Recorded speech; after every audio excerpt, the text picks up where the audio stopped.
রাধে রাধে বন্ধুরা, আজকে তোমাদের একটা কথা বলি যে তোমাদের সবসময় বলি যে এই আধ্যাত্মিক কথাবার্তা শিশুদের শোনাবে, বাচ্চাদের শোনাবে, কারণ কারণ ছোটদের শোনাটা ভীষণভাবে দরকার, তাই না? তাই তোমাদের একটা কথা বলি। আহ, পরিবারের কল্যাণে আজকে তোমাদের একটা বিষয় নিয়ে বলবো, যে বিষয়টা হচ্ছে পরিবারের কল্যাণের জন্য কোন শিক্ষা সন্তানদের প্রথম দেয়া উচিত। কোন শিক্ষা, এটা ভীষণ একটা গুরুত্বপূর্ণ কথা। এগুলো মানে এটা আমি জানতে পারলাম বলে তোমাদেরকে একটু ভালোভাবে বিশদভাবে একটু বলছি, তোমরা শোনো।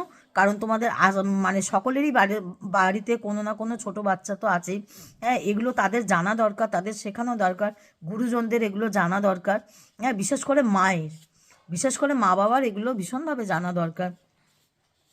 যাই হোক, আমি আর বেশি কথা না গিয়ে তোমাদের বলি যে পরিবারের কল্যাণের জন্য কোন শিক্ষা সন্তানদের প্রথম দেয়া উচিত, সেটা তোমরা ভালো করে শোনো, শুনতে শুনতে ভালো লাগবে। প্রত্যেক পরিবারের সন্তানদের প্রথমে পিতামাতাকে এবং অন্যান্য গুরুজনদের সম্মান ও প্রণাম করা শেখানো উচিত, এবং নিজেও পিতামাতা ও বাড়ির গুরুজনদের প্রণাম করা উচিত। মানুষ পিতামাতাকে সেবা করে যে পুণ্য প্রাপ্ত হয়, ওই পুণ্য শতকোটি যজ্ঞ ও তীর্থযাত্রা দিতেও মেলে না। হ্যাঁ, পিতা প্রসন্ন হলে সকল দেবতা প্রসন্ন হয়। যার সেবায় ও গুণে পিতামাতা প্রসন্ন হয়, সে গঙ্গা স্নানের ফল লাভ করে। মাতা সর্বতীর্থময়ী আর পিতা সর্বদেবময়। পিতা মাতাকে যে পুত্র প্রদক্ষিণ করে, সে সব পৃথিবীকে প্রদক্ষিণ করে ফেলে। যে পিতামাতাকে কড়া ভাষায় অপমান করে, সে অনেক কাল পর্যন্ত নরকে থাকে। যে ব্যক্তি রোগী, বৃদ্ধ বৃদ্ধ বুদ্ধিহীন, অন্ধ পিতামাতাকে ত্যাগ করে, সে ঘোর রৌবক নরকে যায়। পিতামাতার ভরণ পোষণ না করলে মানুষের সমস্ত পুণ্য নষ্ট হয়ে যায়, আর পরের জন্মে শ্লেষ্ঠ চণ্ডাল গৃহে জন্মগ্রহণ করে। পিতামাতার সেবা না করলে, তীর্থ সেবা এবং দেব আরাধনা করলেও তার ফল পাওয়া যায় না। ভোগ চর্চা ভোগ ভোগ ভোগব চর্চা ভোগ ভোগব চর্চা গীতা। আচ্ছা, না এটা তোমাদের বলার মতো না, এটা না বললেও চলে। পিতামাতাকে প্রণাম করলে সাংসারিক ও আধ্যাত্মিক উভয় ক্ষেত্রেই বিশেষ লাভ হয়। এই প্রণামের প্রভাবে আয়ু, বিদ্যা, যশ ও বল, এই চারটি বাড়ে এবং সংসারে পারস্পরিক অনেক ভুল বোঝাবুঝির অবসান হয়ে যায়। বাড়ির পরিবেশ শান্তিময় হয়ে ওঠে। শাস্ত্রে আছে, পিতাকে প্রণাম করলে সকল দেবতাকেই প্রণাম করা হয়ে যায়। মাতাকে প্রণাম করলে সকল তীর্থকে প্রণাম করা হয়ে যায়। যে পিতামাতাকে খুশি ও সুখী করতে পারে, সকল দেবদেবী তার ওপর প্রসন্ন হয়ে থাকেন এবং সংসারে যে বিষয় লাভে সমর্থ হয়। যুদ্ধক্ষেত্রে শরীরে লোহার বর্ম পড়ে গেলে যেমন অস্ত্রের আঘাত থেকে রক্ষা পাওয়া যায়, ঠিক তেমনি পিতামাতার আশীর্বাদ সর্বদা মাথায় থাকলে জীবন যুদ্ধে প্রতিকূল পরিবেশকে অতিক্রম করে সহজে সাফল্য লাভ করা সম্ভব হয়। পিতামাতাকে সকালে উঠে প্রতিদিন প্রণাম করলে তাদের আশীর্বাদ জীবনের সাফল্যের পাথেয় হয়ে থাকে। তাদের আশীর্বাদের প্রতাপে সকল প্রতিকূলতা নাশ হয়ে সুগমে ও অনুকূলতা লাভ হয়। পিতামাতার আশীর্বাদে জীবনে যা লাভ হয়, তা অন্য কোনোভাবে অর্জন করা সম্ভব হয় না। শাস্ত্রে পিতামাতাকে ব্রহ্ম, বিষ্ণু ও মহেশ্বরের সঙ্গে তুলনা করা হয়ে থাকে, কারণ ব্রহ্ম জগতের সৃষ্টি করেন, বিষ্ণু তাদের পালন পোষণ করেন এবং মহেশ্বর শিব সংহার করেন। বিবেচনা করলে দেখা যাবে পিতামাতা এই তিন দেবতার দায়িত্ব পালন করে থাকেন।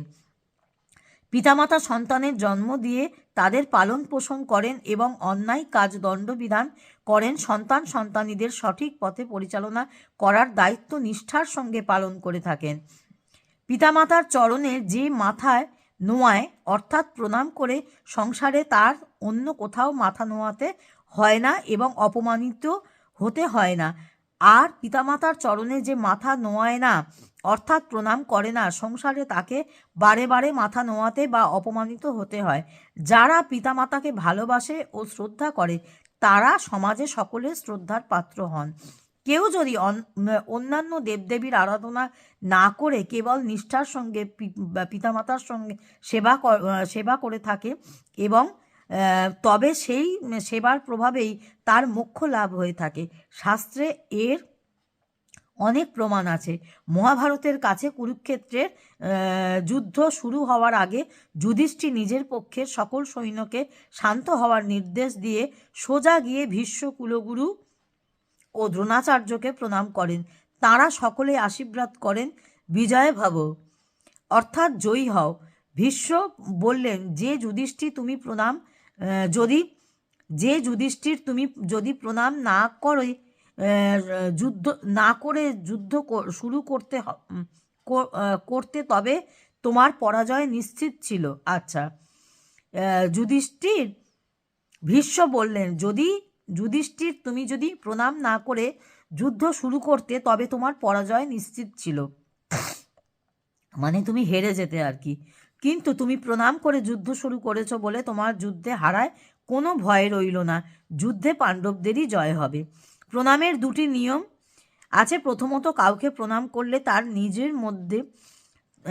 তার মধ্যে নিজ ইষ্টদেবের মূর্তি কল্পনা করে নিতে হয়। অর্থাৎ প্রত্যেকের মধ্যে আত্মা রূপেই ভগবানই আছেন, তাকেই প্রণাম করছি, কোনো ব্যক্তির শরীরকে নয় ভেবে প্রণাম করা উচিত।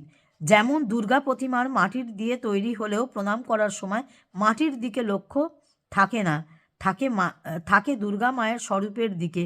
মানুষের ক্ষেত্রেও মানুষের শরীরকে উপলক্ষ করে নিজ ইষ্টদেবকেই প্রণাম করতে হয়। দ্বিতীয়ত, যাকে প্রণাম করা হচ্ছে তার দুই পায়ের বুড়ো আঙুল কপালে ঠেকাতে হয় এবং নিজের ডান হাত দিয়ে আর ডান পা বা বাম হাত দিয়ে তার বাম পা স্পর্শ করতে হয়। যাই হোক বন্ধুরা, এই অবধি বললাম। তোমরা সঙ্গে থেকো, সাথে থেকো, ভিডিও দেখতে থাকো। ততক্ষণ জয় গৌর, জয় নিতাই, রাধে রাধে।